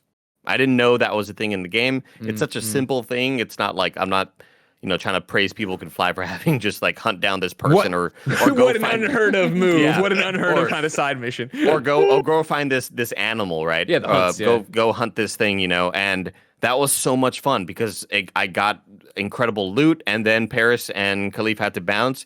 So then I played solo and tried going through some more story stuff, and it was such a fun, challenging time. I lost like twice, and I was like, "Do I want to drop the world tier?" Hell like no. I'm so close. I know I can fucking do it, and I ended up like I'd go into the fight, and then I would fall back when I needed to get more sort of space to work with. And it was so much fucking fun doing it solo. And I had plenty of people in chat, "Hey, can I play this solo?" And I know they recommend to play it with friends. However, I think if you can find a good balance with world tier and you don't want to be too overwhelmed, and also just based on my experience, playing solo performs a lot better, like flawlessly when it comes to frame drops and not having any issues, because it looks gorgeous and it feels fantastic to play. I have a suggestion for People Can Fly if they're listening right now. They are. I hope they are. A suggestion when it comes to, because we talk about the Borderlands sort of leveling issues, right? How Borderlands is just hop in and you just all level out, and it doesn't really matter what level you are. Greg could be 91 and I could be 2, and it doesn't matter. Go ahead, Greg. I want to bring in a question because I know where you're driving. We talked a little bit about this on stream. Squeezel23 wrote into patreon.com/kindoffunnygames and says, "For Outriders, how has the world tier system worked for you? I've hit a couple of roadblocks on missions where I was given a tip to try lowering the world tier for difficulty purposes, but always saw that as a cop-out. Has anyone addressed their difficulty tier? And if so, how has that worked for you?" Now, but back into your line, because I know where you're going. Because Borderlands 3, of course, one of the big things was I can be level 30, Joey can be level 2, Blessing can be 17. We can all come together and we're fighting the same battles that are the right difficulty for us. And we talked about this on stream, and I love the accessibility of that. However, it feels fake to me. It feels like there are no consequences. It feels like it. I love that anybody could just hop in, and Greg, who works 90 hours a week and he's got 7 kids at home, and he says, "Dang, I only have these 30 minutes I could play with my friends, but I can hop in and have a fun time." That's fucking great for Greg working 80 hours a week. But it feels fake. It doesn't feel like it's like there's any, I don't know, like you're not really facing consequence if you're just playing at your level. Go ahead, Ka. The thing that goes back to both what you said and what Greg was talking about, and it's the reason why I was playing with a friend of mine, top tier over on Twitch, and we were running through it, and we were both talking about not lowering the levels, and we said, "Why would you not lower the levels?" And I was like, "Because I get to go into every fight after I've lost and make the mental recalibration of how I then need to take on this fight. Whether that means I need to back up and turtle, whether that means I need to swap out mods, whether that means I need to swap out skills, it gives me the ability to actually change the way I'm taking on a fight. That is not something that I have to worry about from a difficulty standpoint. It is all about me adjusting to what's happening, as opposed to me making the game adjust to me, which I think is a lot of fun." But it's in the same conversation. I swear I'm not going anywhere else because I love this and I love what's happening. I do appreciate that it's there. Yeah, absolutely. Because there were I had when I was trying to meet again. I don't know if I've said this in this podcast yet. I apologize if I have. Me and Mike beat the campaign last night. No big deal. Wow, we beat it. We beat it. And the night before, I was making this push with 2 kind of funny best friends who had answered my call on Twitter, and we got to a part that was run your head into the wall over and over, and I gave it 5 or 6 tries, and I was like, it is 11:45 and I am already exhausted and I'd like to beat this. And so I knocked it down, right? Yep. And it was that I have been in that run. I want to that challenge and I want to feel it. And in a different world, I would sit there on a Saturday all day in front of me and figure it out and grind it out and, you know, go level and come back to it. But in that moment, I wanted to change it up and I did, and I didn't feel bad. Sorry, back to it, Andy. Yeah, I think lowering the level totally fine. Like I'm totally fine with that. I think a way that people can fly can maybe find an in between when it comes to wanting to play with your friends is here's a suggestion. It's me and Greg. We're playing. We're both level 20. Bless wants to hop in. He's a level 12. I think what it should do is instead of scaling to the enemies to then fit for 3 people, I think you keep it for 2 people scaling enemy wise, right? But unless you're within like 5 levels of each other. So maybe when Bless hits like level 15 or level 16 and we're both level 22s or whatever, then you raise the enemy level to then scale for 3 players as opposed to the 2 that were just there. I think that could be a neat in between. If Ka's a level 20 and I'm a level 5, I hop into Ka's world, but only have enemies there scaling for 1 player in the world, right? And so I think it could be a neat in between. And then once I kind of catch up, then say, all right, Andy, you've caught up to the appropriate level now. Now here's enough enemies for the both of you. I think that could be kind of a neat workaround. As opposed to Borderlands, just hop in whenever you want. You know. Sure, yeah, of course. Joey, I'm able to see everybody else when they're nodding along or disapproving. How are you feeling? Is everything we're saying resonating with you in terms of the world tier system? Have you experimented with it? Are you enjoying it? Oh yeah, I move it up and down constantly depending on who I'm playing with. If I'm playing by myself, and kind of like what encounters I'm in. I feel like I usually go through and try it on whatever the default one that I'm on the first time. And then if I get like halfway and I think I can figure it out, then I do. What I appreciate about what this does is that you don't have to go so far into the settings to adjust it that it makes you feel like you're cheating. Yeah. It's just right there. And it's like, okay, this feels like a purposeful placement that you're supposed to kind of waver back and it was mentioned. It doesn't feel like cheating. And to call it out, right? Like I know Mike mentioned it, but I think you've seen in other games. Like this is not all right. If you change the difficulty, you have to reload the checkpoint. Like you can be mid-fight and be like, all right, there's just too many captains, and and that's the other thing too is it dynamically is spawning those amounts based on what world tier you're at and stuff like that. You can dial it down so if they're already spawned, get weaker or whatever, and you can get out of that fight even with them rather than have to die and do it. But it's instantaneous, no loading, no weird stuff to go from. And it doesn't call you out for it, which is great too. Totally. Like a lot of games do, where they make you wear the chicken hat or they make you do all the other kind of stuff, where it's like you're penalized for dropping it down a little bit. And that's the thing is they do such a great job with it, right? Is like the world tier shows when you go to the menu to choose which one you want, it's showing you how many levels the enemies will gain, right? So it's not that you're taking away enemies levels to make them easier. You're starting from what is equal, and then you're already adding stuff to it from it.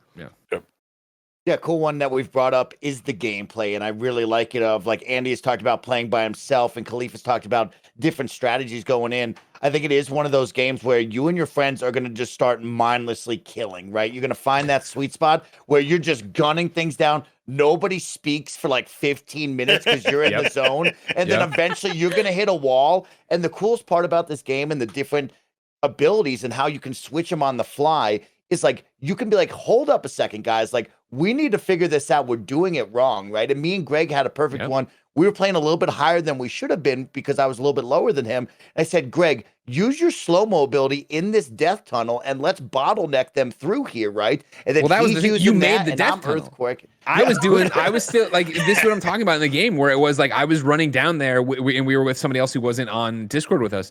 And I was slamming. We're getting too spread out. There's snipers across the way. And then it was spawning 2 or 3 captains that ran out. And you were the one of like, hold up, like this next time, fall back, let's draw them to the tunnel. And we draw them up the tunnel and we had this kill zone that we could just work on. And then you were like, go down. It's like that kind of, again, puzzle mechanic. And it isn't a puzzle mechanic. It's just tactical.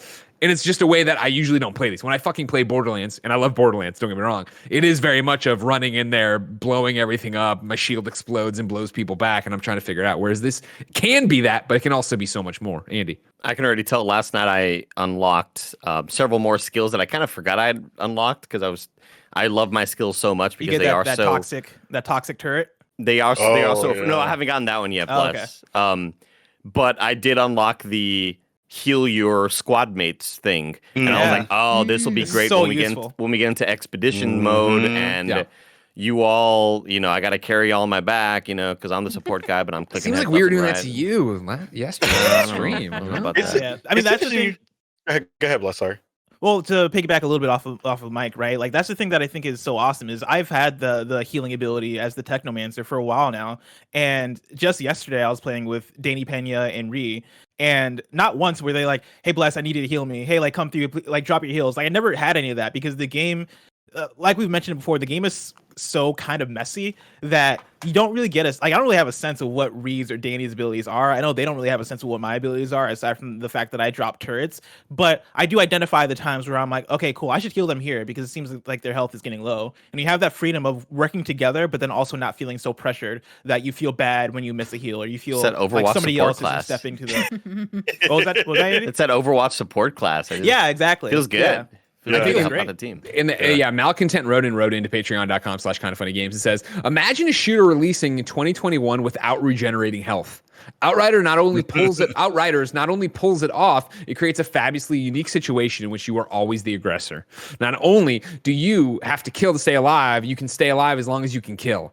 I'm a teleporting shotgun assassin, and no shooter has felt this good since, Destiny first launch. I almost wish it was a live service. I can't get enough. Yeah, it goes to that point too, where I was talking about that with the folks I was playing with last night before we jumped on with Andy, and I was like, oh yeah, there really isn't a healer class and there really isn't an aggro class because you're not supposed to have things come to you. You're supposed to go to it. Yeah, which is actually really interesting in that respect too. Like you would think Devastator class would be the aggro tanky one, but there isn't a tanky one because they want you to die. And they want you to move forward to kind of get the health. I let things come to me, man. I like again playing offline or it's always online, but playing single player because it works so smoothly. It is sniping heaven, and it feels so good. Where I unlocked a sniper last night that is not the bolt action, but it is the one-shot rifle, I believe, and it isn't a zoom-in scope, but it does like zoom in pretty good when you do ADS and. Bullets will, if I hit headshots, it crits and bullets will ricochet to enemies within 5 meters. It's just like the game gives you so many cool little reasons to want to keep playing. And it reminds me of, honestly, playing like Hades or Loop Hero and getting all of these little modifications like, let me try this level and see what I could do with this new thing that I've just unlocked, I'm telling you, man, I'm pouring that glass of bourbon tonight. I'm going to go in there and start tinkering. I'm about to get on there with you. Yeah, close me out here, Mike, on this thought, and then I want to get an ad read in here. It is cool. More towards Khalif right there. Like he said right there is no like tank and healer, but it is cool of like being on that Devastator side, Khalif. I am up in people's faces, but there's also move settings where like I can fall back and like you've noticed there's no crawl mechanic when you're downed, right? But I have a wall that will catch bullets and I can shoot back, right? I also have the golem and I also have this one reverberation where like if I'm in the middle of people, I life suck from all of them and I can pop the golem and like there is moments and different like cool play styles you can do where it's like, oh, everybody get behind me, hold up a second, right? And like I really love that. And that's one thing we'll talk about probably in just a little bit. It's like I think there is a little bit on the single player side that I don't like punishment wise, where there is no free revives. When you play with your friends, it's interesting because like everybody is spread out and you are in the action. That's why I feel like they give you that free revive and there's no crawl, right? Where it's like, hey, you fell down and you can't crawl to your friends or hide behind cover. Just pick yourself back up. And then there I am in single player and it's like, I just went down and I'm so used to multiplayer because that's what they want you to play. And it's over and you restart and you're like, what's that, right? Like that's a weird transition there. That's like, I'd love to ask them like, why did we not put that in the single player or why do we have it in the multiplayer? Because it is so night and day difference between the two of those moments. Traveling also feels a little convoluted. Oh my god! Oh sure, yeah. Of course, like I can fast travel around the flags in the map I'm in, but if I want to leave this map and go to a different area, I fast travel to the flag at camp and then talk to the person with the car, and then the car can take me to the bigger map, and then once I'm into the news, it's like why can't 30 cutscenes later? 30 cutscenes later. The quest system also, like I accidentally did a really old quest yesterday because I didn't realize that if I pops up, it looks new. Quest, it looks new, and I was like, okay, well, it's a list of quests. I guess it's my first one that I have to do. That's my main one. But actually, I had to tab to the second page, which had my main quest, which I feel like is such a weird decision. And let alone the map system in general for the local area map. The amount of times I'm like, all right, I fast traveled here. I want to do this. Ah, crap. All right. Well, it looks like my back. There's no like real representation. I'm like, I think this, and I go and I look. I'm like, no, went the opposite way. So now come out and stick to my left. Yeah, Mike. I gave it a lot of credit during the beta of like, I love the little GTA map tracker when you press up on the D-pad and it will show you where to go, right? Yeah. But there is a number of missions that it will not spawn and show you the correct way. And I want to give I'm going to give a nice little shout out to my boy Washburn, who's trying to get me out in the live chat with Patreons. It's like, there was 3 moments there where like, it didn't track right. And he's like, what the hell is going on here? And like, thankfully I'd played the mission. I'm like, it doesn't track right. We have to go over here and like take a side. And it's like, you have such a perfect system, but then it breaks down a couple of times where it's like, what the heck is happening here? Why is it doing that? And there was definitely map is just so weird. There were some missions last night that were broken for me, Khalif, and Paris, where we had gone to this thing. I think we all died, so it spawned us back, and then we couldn't go back up the rope that got us to that mission. Yep. Like it said, here's the rope, but you can't go back up. So that's like obviously bugs. But last night, as I continued playing solo, I ended up going to that area where you fight like the mother something. It's like this big monster. Oh, the brood mother, The brood mother, Ended up fighting that enemy. I mean, that's something that I think we did during the first demo we ever did, during the first event. And that was a lot of fun. Finding those enemies was a blast, and having their different movesets, and they all sort of do different things.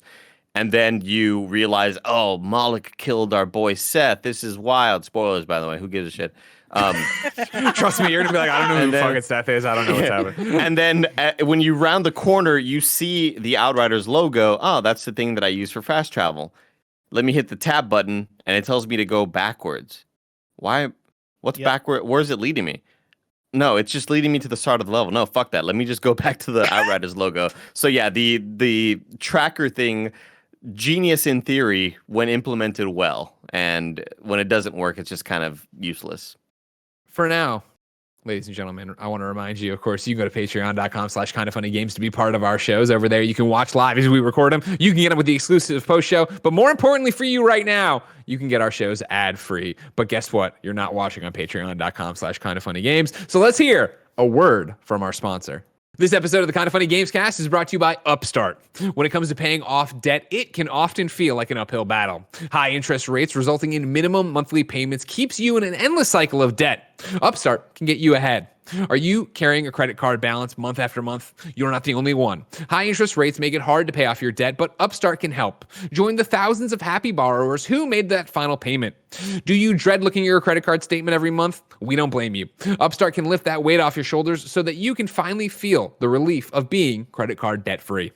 Upstart is the fast and easy way to pay off debt with a personal loan all online.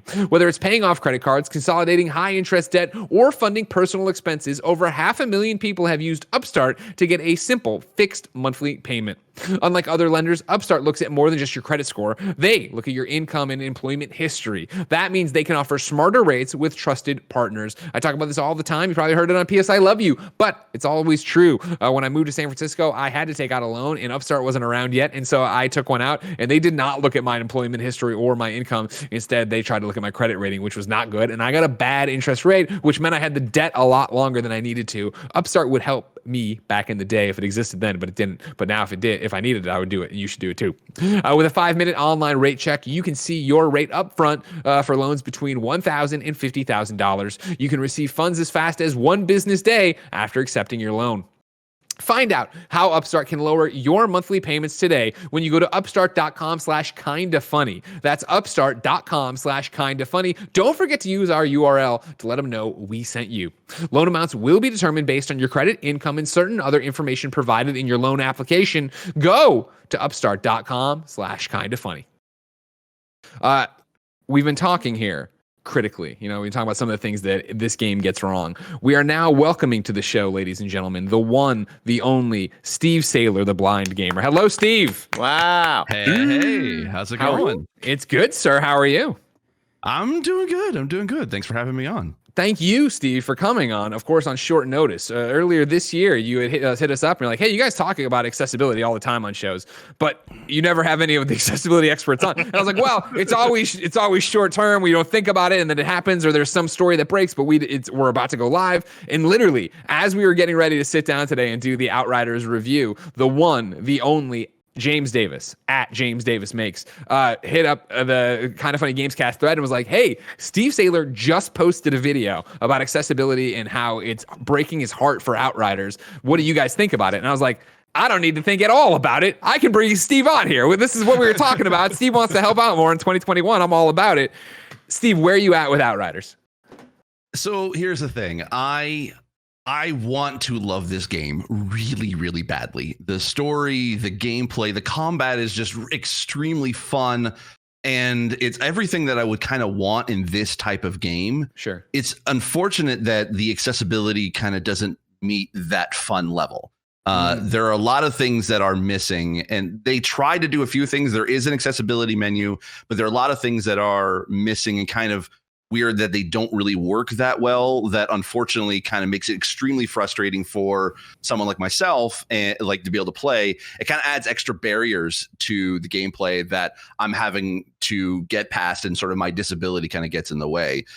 Stuff like the auto aim, there is an option there to turn it on, but I've yet to actually see if it works or not, because it doesn't. There's stuff like subtitles are too small. The text is just atrociously small across the board. Even with the enlarged text size that's there, it's very negligible as far as what it actually increases. There's a lot of difficulty even trying to be able to aim even with the auto aim, because if I feel like because I play it on console, so I play on controller. Sure. I feel that the sensitivity on the thumbsticks is really sticky, in that I want to be able to make slight movements.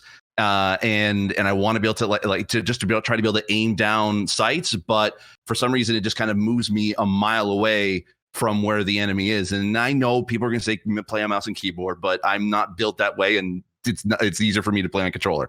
Also, Steve, one day, Steve, don't make it. You have taste. You have taste. It's fine. Steve, one day you'll see the light. One day you'll see the light. No, I'm with you, Steve. I'm rocking. Well, here's the thing. That's right, I can't see the light, so there's that problem.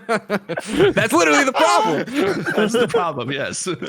So James Davis' question was this, Steve, when he wrote into patreon.com/kindoffunnygames. Do you think Outriders will ever make the game more accessible? With games like The Last of Us 2 having so many options, it's disappointing to see a game have none. I thought TLU 2 would have been the catalyst, but here we are. Obviously, Steve, Last of Us 2 got so much deserved praise for its bevy of options for accessibility.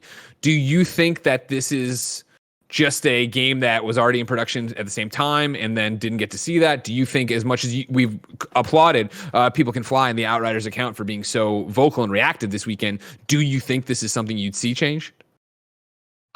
Well, yeah, and full disclosure, I was one of the consultants on The Last of Us 2, so I do know money hat. At least, PlayStation chill.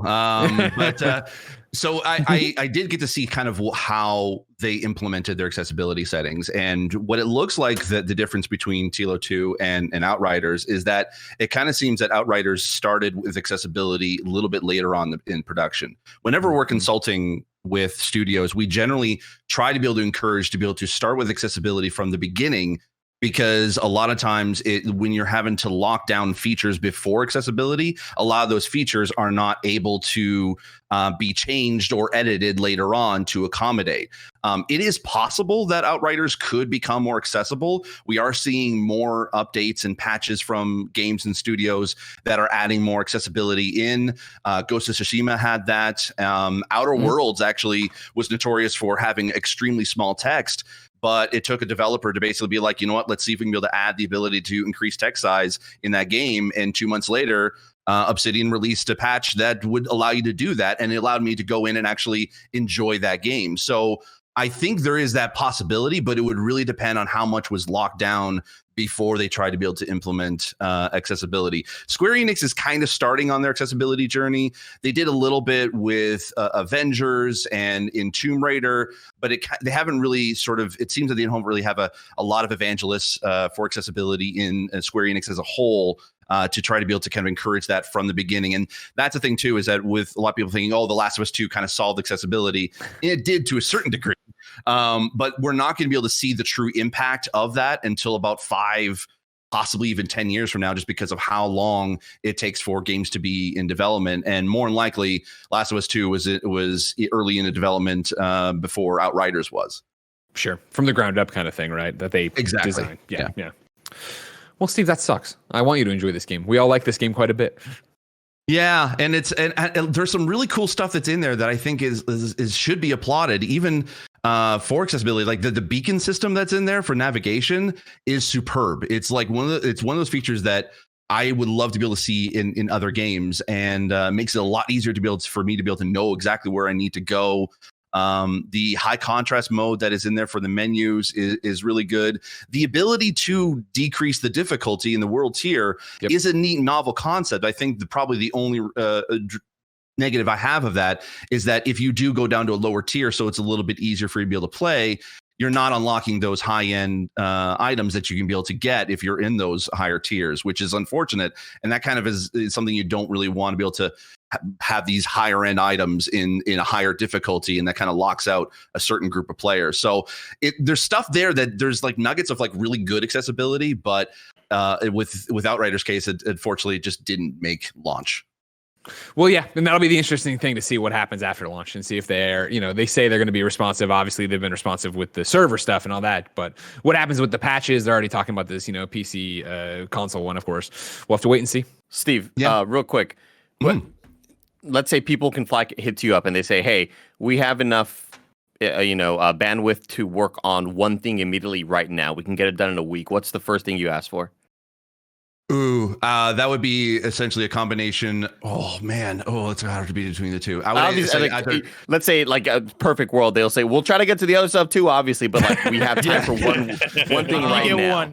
Yeah, I would say large text. That's been something that has been plaguing a lot of games as of late, and it is like there's a lot of lore that I want to get into this game, but I can't read it because I can't see it, and that needs to change. Not just in Outriders, but just across the board. In general. But yeah, that would say like that would probably be my number one priority, and then I've got another list. If Outriders, you want to contact me, let me know. That's got to be something that these game engines kind of built in. They have to sort of build these things in just from the start without having like the need to do crazy customization to the game. Like these, I feel like if the engines kind of had these more simple solutions at the start, I feel like it would be easier to implement those changes just kind of more on the fly. Oh, exactly. Like the example I gave of Outer Worlds, a little bit of the behind the scenes stories of that was that there was one developer that saw the feedback of people saying it had really small text. He went into the engine and was able to, within an afternoon, actually implement a feature that would increase the font size across the board. But it took 3 months to be able to fix all the UI bugs that it caused.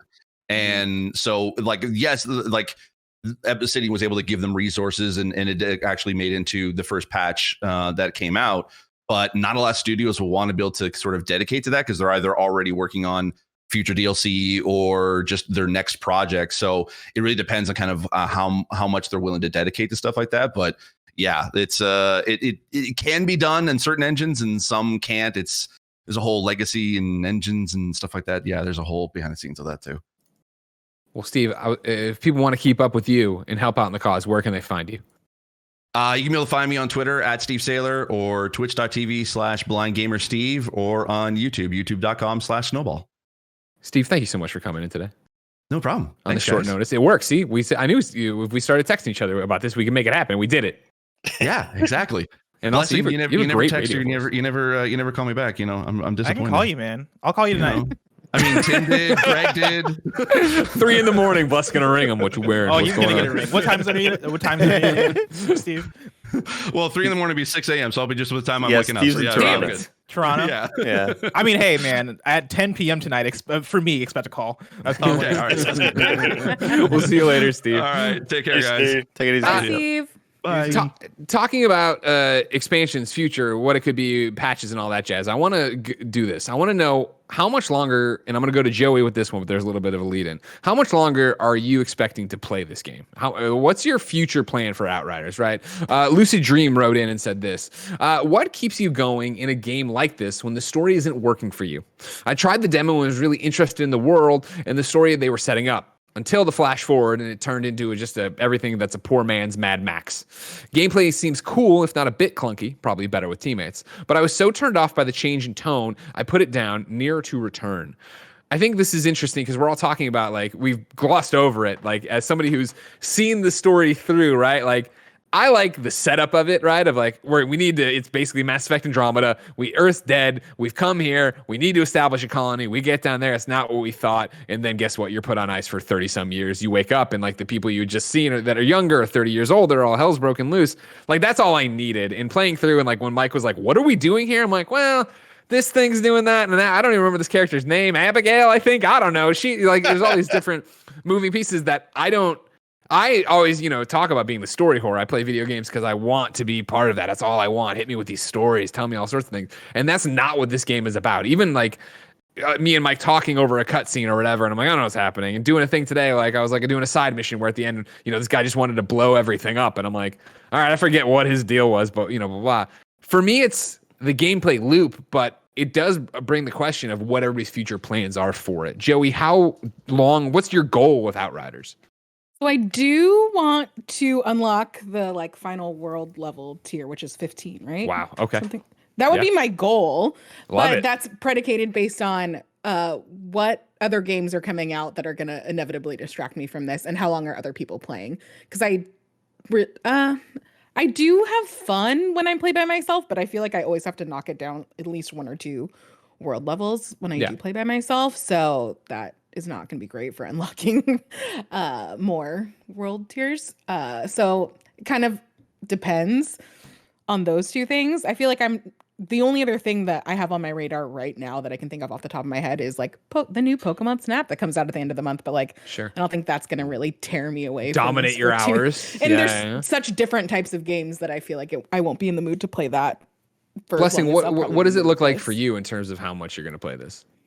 I think it depends on what some of the end game looks like, because right now I'm having fun, but the story isn't enough for me to carry me through.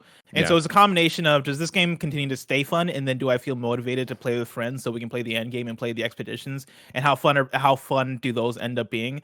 Is that combined with a little bit of what Joey's saying of, all right, what's on the horizon? And for me, it is right now we are playing Disco Elysium for PS I Love You, and so I'm enjoying that at the same time. But then also in a few weeks we're gonna get Nier Replicant, and I'm gonna definitely want to play that. The week after that we're gonna get Returnal, and I'm gonna want to try that out. And then soon after that we're gonna get Mass Effect Trilogy, which I want to jump into, and I know that's gonna take a while to chew on. And then right after that we're gonna get Deathloop. And so there are games that are we're warming up. Yeah, we're warming up right now in terms of game releases, and I feel like by the time we hit Nier Replicant, which is coming out April 23rd, and so that's a couple weeks away, that might be it for me in this game. Thankfully, there's nothing between now and then that's really pulling my attention in Disco, and I think I can juggle these 2 games at the same time for now. Yeah, Joshy G actually wrote in during the show live and said, is there endgame content to this, or do you beat it and it's done? Mike and I finished the story last night, and that opened up Expeditions, which is a brand new map with a whole bunch of different objectives and a new different tiered system in terms of difficulty that you unlock as you play. And then what it is it's all time-based. You have to go through this, and if you beat it by this time or less, you're in the gold tier. You get this chest, which will bring you up multiple levels on the Expeditions page, so you can take on harder challenges to get better awards, and it's that kind of system that's feeding that loot grind to it. And there's story stuff that I think is cool tied to it, but I won't bring up obviously. And for me, the goal is the platinum, and so like I feel like it's going to be hanging in there to do that, and then just to hang out with my friends. But I'm right there with you, Bless, that when something else comes along and takes me away, I'll be taken away, and that'll be the thing. Khalif, what's your plan for hanging out with it? Yeah, level 15 is the world tier 15 is the next goal to try to see if we can get there, because I'll get to the end game at some point and get to expeditions and stuff. For me, I think the thing that's going to actually like continuously kind of pull me back in, because most of the games that Bless talked about, I'm not excited for yet until Returnal and then Deathloop. So I have some more time to kind of dig around and stuff. But once I start to see either, People Can Fly start to talk about either new mods that are going to be coming up in the space or new potential skills, which I think would be a fantastic thing to add to the expeditions layer, which is going to keep people kind of going. That's the stuff that's going to wind up kind of pulling me in, because you wind up getting to a min-max point too, where you're like, ooh, if I can get this mod up to this point with this weapons and I understand the synergies between those kinds of things, I'm going to wreck stuff and then continue to kind of move up levels, which is going to be that thing that winds up working. And I think also kind of playing with other people, you'll then start to change up the way you kind of maneuver with skills and other stuff so that you can be a part of a team as opposed to playing it in kind of the solo way that I've been playing it already. So you'll be swapping things in and out to have builds that will kind of work towards that as a better conversation too.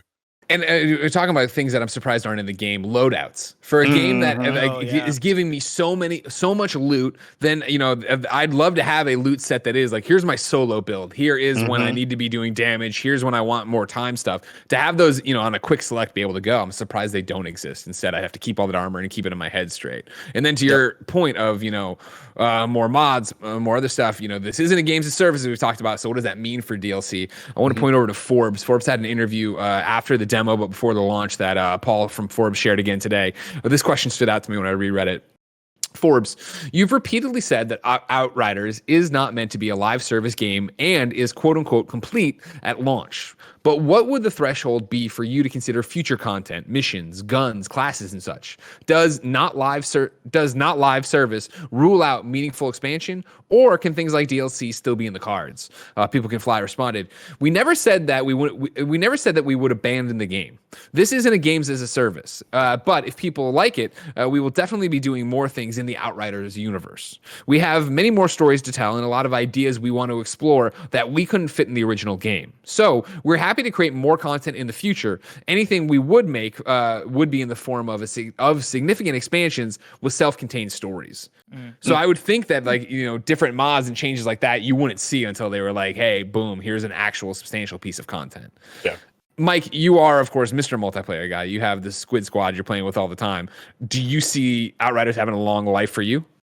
Long life? No. This is at the tip of our tongues for about a week to 2 weeks. We'll all get up to max level. We'll play a couple expeditions, but I do not see us grinding this out or trying to continue to do that loop for certain gear like we would in a Destiny or a Division, right? The guns just aren't there, right? I don't really need any of these guns. They aren't speaking to me like the Destiny guns, right? They're just a bunch of flesh. But I will give it this, right?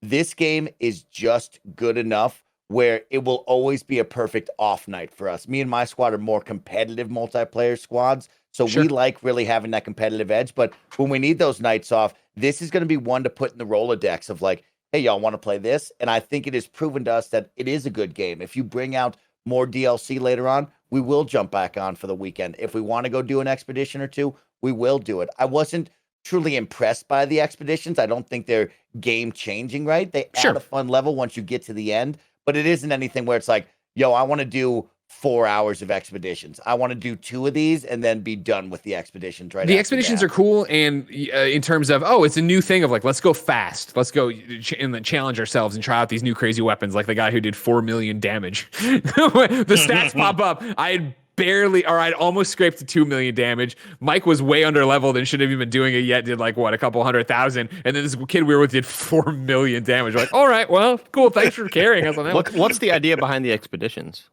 In terms of, like, is it a type of raid, or is it just it's multi-tiered rooms of lots of enemies, like with the goal of getting to something specific to open it up, kind of thing. And then when you do that, you get a special currency that you can then only spend with one of the vendors now that has new higher tiered gear, stuff like that. So it's like story attached. Yeah, there's story attached to it. Okay. Well, I shouldn't say that. There's a story beat that gets you there, and then you're doing something for the story, and I don't think it's going to pay off. Like, I do all the expeditions, and then, these special gates open or something like that. But I've done one now with Mike, so it's not like I'm well-versed in it in any stretch of the imagination. Yeah, back to Mike. It does have the tease of, if you do all the expeditions, you unlock the final expedition, right? There was one called like the Whirlwind or something for me and Greg, where it said like, hey, if you do these right, then you're going to work your way up to the final one, which is really cool, and be like, okay, that I would like to see that is right. But it is just room after room, Andy. Essentially what you've seen in the mission structure already of, You're in room 1, kill 7 bosses, go to room 2, defend this obelisk, go to room 3, do the same thing, and you have 12 minutes to get the best rewards, 15 minutes to get the second tier, and then 17 and on, you get the third tier. Get your Happy Meal toy and get out of there. Yeah, and we beat ours, just so everybody knows, we beat ours with like 12 seconds left. So shout out to Greg for being incredible. And shout out to that guy who did 4 million damage. I was gonna say, team 4 million, dude. What are you talking about? If you thought 4 million was badass, a man just posted on Twitter he put 192 million out into an. This is what I'm talking about, though. If you think that was dope, just know there's a lot more to do. So is time counting down, or is it like? Yeah, there's a timer on the screen that's going and telling you how much. If it hits 0, it does. No. There's one like super sub, like, hey, you got a participation box that has like a rusty knife in it, and they're like, congratulations. But it is dope loot. Like, Andy, I want to close dope loot. Yeah, exactly. And like there are those like ultimate class armors that I think look hideous. Y'all look, you look like, what's his name, Lord Zed or whatever from Power Rangers when you get it. Like, I don't want it, but I want the stats attached to it. Yeah, we haven't talked about armor yet. We need I feel like the armor in the game sucks. This game needs transmog. Desperately needed. I don't like how my character looks at all. I've not looked dope once so far. I mean, Destiny doesn't have that either in the biggest ways either. Yeah, but you can like apply. Yeah, but this game, we knew that. Right? We knew that when they were making this game. Like, why would you have addressed that? In Destiny, I can make my character like all white and pink, and I even though I look ugly, I still look dope at the same time. In this game, I don't even have the opportunity to like color coordinate in any way that even looks remotely cool. 100%. I just look like transmogs needed, or at least dives are needed. I look like I'm both in the past and in the future in the same time. I don't like how my character looks. Yeah, I felt like I was looking dope playing with Khalif and Paris outside, and then I unlocked armor that put bone fucking all around me. I was like, I don't want bone on my armor. I don't. Yeah. What are we doing right here? What like is this Monster Hunter shit? These styles are clashing. I don't want to keep on getting higher level and start to look more and more like some organic freak monster. Like, nah, man, I want to look like. But that's all just It's like my character thinks they're in Monster Hunter and Mass Effect at the same time. I prefer the Destiny Mass Effect sort of thing. I don't think I will really stick with this game at all, and I've said this a million times. It's never an indictment on the game. Destiny could be firing on all cylinders, putting out the best sort of shit, and when I'm done with the game, I'm usually just done with the game. I don't really stick around and try to find out the new thing. I'm always, playing Call of Duty with Mike, or playing whatever multiplayer game I'm hooked on or whatever. So I do think one potential way to continue the life of this, as opposed to just putting out free DLC, similar to how like a game like Ghost Runner is putting out sort of what their DLC looks like, where they can't really just put out new campaign missions, but it's, hey, we'll do variations of past things that you've already seen. I think they could put out sort of epic versions of bounties, or like modified versions of monsters that you go hunt, that maybe it's the same monster with a lot of the same move sets, but maybe it has one added move and now it shoots green fire now, and it's like a golden emblem on the map that you're like, oh, that's the one that I unlocked because I hit this level or whatever. Sure. I think that could be a quick way to kind of add more and more life to this, because you can't really replay story missions. But I think if you modify these bounties and say, oh, that dude that you killed, well, it turns out he didn't die. That bullet didn't kill him. He's free. He's back again. They could take a cue. They could take a cue from another hit games as service from Square Enix, Marvel's Avengers, and then everybody's just a clone. And so you're not really fighting Abomination for the 19th time. You're fighting the 19th Abomination clone. It makes perfect sense. This is element resistant. Just for like half an hour. My immersion is totally perfect right now. I feel so immersed in this world. Understandable. Yeah. Joe, are you gonna stick with it? Yeah, I think I answered at the beginning. She was the first. We've just been going around. There's so many of us. By the time the carousel ends, you want to get back on it. Tim, how about you, Tim? My eyes! These snakes! Oh god, the snakes are still on Tim. I guess final thoughts, right? I feel like we're all super high on this. Final thoughts, but then the other question would be this. Mike, you asked me this last night, and obviously Xbox Game Pass, you can go get this game for just your low price of either the $1 a month deal or the $15 or whatever it is, right? Because Xbox Game Pass, amazing deal. But you asked me, would you pay full price for this game? Obviously, I had a review code, but like, I would. I have had such a blast with Outriders. Khalif, your shit nodding, you'd be into? Yeah, I mean, I haven't had a game like this where I've thought about it as soon as I wake up in a long time. Yep, exactly. That's such a great way of putting it. If it's always on my mind, I want to go play. I'm like, right after we get off of this, I'm gonna go play. It's like one of those things where just like I need to figure out all the little intricate parts that go together so that I can have the most badass character that I can, and then be able to wreck things and shoot bullets that drop lightning out of the sky. It's amazing in that way. Blessing, would you pay? Yeah, somebody in my Twitch chat asked me the same question actually last night when I was playing the game, and the way I answer it is when it comes to co-op games like this, the way that I kind of look at it is similar to how I look at, like, you know, how much would I pay to go to Six Flags with friends? Like, I'm not playing this game specifically for just the story or just the gunplay or whatever. I'm playing this game to hang out with friends for the most part and have fun while I'm doing it. And this is a very fun thing to do with friends. And so if I would pay $60 to go to Six Flags for 5 hours. I think I'd pay $60 to $70 to get a fun 30-hour co-op experience with friends. I think that's worth that. And so yeah, I'd pay full price for it. Could not agree more with Bless there. You know, if I had no idea what this game was and my homies back home hit me up and were like, oh, dude, we're all going to get this Outriders game. You're going to get it? What is it? Let me look at it. Oh, fuck yeah, I'm down. Let's do this, you know? So I would do that just because I wanted to play games with my friends. But then once you're in there, I think the gunplay and the moment-to-moment gameplay is more than satisfying enough. I think it's really legitimately fun to get in there into these big arenas and figure out how to take out enemies and just see all these crazy cool abilities mesh with each other. And I think it's definitely worth it. 1,000% worth it. Yeah, is it flawless? No. Of course not. No, I mean, and that's what we're talking about. The story is a bombastic action movie. Pay as much attention as you want to. There's all sorts of crashes right now that are going on. There's the accessibility stuff Steve talked about. But then, there's this game that I think does a great job of shaking up the biomes, like, you know, introducing new enemies that are the same class of enemy, but they're different enough. They look different. There's something new to shoot. But then something you're talking about that we've mentioned, but we haven't specifically brought up is like, there's always that moment of where the powers combined, where I do a slow-mo thing, right? Mike's shooting from the side, a Devastator jumps up in the air and flies in like Superman and ground pounds somebody to nothingness. Andy's sniping ahead from, like, there's all these things where, like, you know, it's funny that this is another Square Enix game, and I, you know, jokingly brought up Avengers, but one of the big things people are like with the Avengers, like, why the fuck aren't there team up moves? Like, you're the Avengers, right? And this game delivers that, where it is a synergy of powers happening at once, or you're about to get knocked down, but somebody does or I'm about to get knocked down, and somebody tosses that turret there that's in front of me that, you know, takes out the enemy or helps me take them out to get my health going. Like, there's so much of that. Best sound design in the game too for a while. What? Sorry, what was it? Best sound design I've seen in a game in a while too. Like, I didn't even notice it till Blessing brought it up with the chunk of when you beat a boss and they drop their loot and it's like chunk.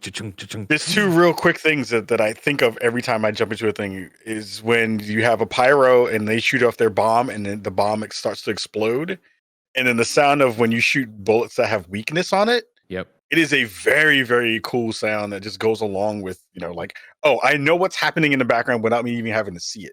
Kind of stuff, which is super cool. And that was the other one for me when I switched to this damage build I'm running, right? Like using my anomaly bullets. So I forget they're called on mine for Trickster, the time ones, but they do extra damage and like they sound different. And so it's that thing of I don't even have to look at the HUD. If I don't hear that sound, I know that I should get on it. Joey, would you pay for this game? Yeah, 100%. And I feel like I'm with Andy and Bless, where so much of it is based on my friend group being really into it and having a bunch of people to play with. I think if I didn't have that crew of people, I probably would be a little bit less into it. But I still, even when nobody's around or it's like a weird hour, it's like, oh, maybe I'll just try this one time by myself. So it does have that like hook in me. But I think it's definitely a game that's more fun if you have people to play with. And then Snow Bicycle Michael, the man who gets it for free off Xbox Game Pass. Game Pass. Would you pay for it? If you're listening, get Game Pass. Put it on Game Pass on PC, goddamn it, please. Because it's on cloud and on console, which is really cool. But Blessing and Andy hit it so well, right? This game is worth the $60 with the time that you're going to spend with your friends. And no, this isn't perfect. This is a 77. This is middle of the road video game that has a lot of fun gameplay loops that you're going to enjoy with your friends, but it's not going to blow your skirt up, right? And what I would say is if you're not attacking your backlog, if you and your friends are looking for a multiplayer game to play right now, it is worth the $60. If you want to wait, This is a perfect on sale game. When this game drops to $40 or below, and it's not a games as service, and you're not going to be left behind and not be able to partake in everything, this is a game where you and your friends could buy it for $40 or cheaper and have a blast for a weekend or two. So if you'd like to wait, stay out of the conversation, let things fix itself, if you can catch this on sale, this is going to be one of those, put this in your Rolodex of multiplayer games because it's going to be a good one. Dude, so true. Like, I trying to hop into Destiny right now. Being like, what is happening in this video game? Why? There are a million systems that obviously it's because the game's been out for a while and they've developed so many different solutions and different currencies and all these different things. But this game is not overwhelming when it comes to the way that the systems work. It doesn't throw a lot at you in terms of having to figure out how to level up, and it's like any other video game. It's white, green, blue, purple, and legendary, whatever. So I think it's more than simple enough that if it does go on sale in 3 months for $39.99 or $29.99, you're not gonna hop in and feel like, whoa, this is crazy. Like, no, it's pretty, it's simple for what it is. Yeah. And I think it's in a lot of ways like what Mike talked about for his friend group of like, I do feel like this is a game that if Poe found it 3 months from now, I was like, oh, I'm playing Outriders. You want to play it? And I'm like, yeah, sure. I'll jump in and I'll come either clean house with my guy, or maybe I'll make roll a new one and roll with you or whatever. Like, there's a bunch of different options in there of just like a game to catch up with, to actually shoot the shit with. Mike almost went live last night when we were beating it, but he stopped because it was just like, we're just hanging out. It's nice to have something to talk about that's not work and play through it. And now we talk about this game for a It's nice to have something to jump into, like a Destiny that's not a Destiny. Where I feel Andy 1000% that like last time I jumped into Destiny was during Forsaken, and I had been out since launch and trying to jump back in and then also play with people who've been playing Destiny this whole time. You feel like you are foreign. Like you feel like you don't understand anything that's going on in this world, and you like, for me it was a very difficult time trying to get in, and I bounced out about a few days later. And for Outriders to come out and be something that's from the ground up, I can hop in and have a fun time with it, not have to worry about all the stuff that came before it. I think there's so much value in that, and so if you're looking for that, then I think it's perfect. I think Outriders is the best example since Dying Light of what you were talking about, Mike. A game that drops with like low expectations in spring, when everybody, or like January to spring, of everybody wants that new hotness. They want a new game, and they're just they're desperate, in quotes, to play something on their new systems that they don't want from their backlog. They don't want to worry about something from December.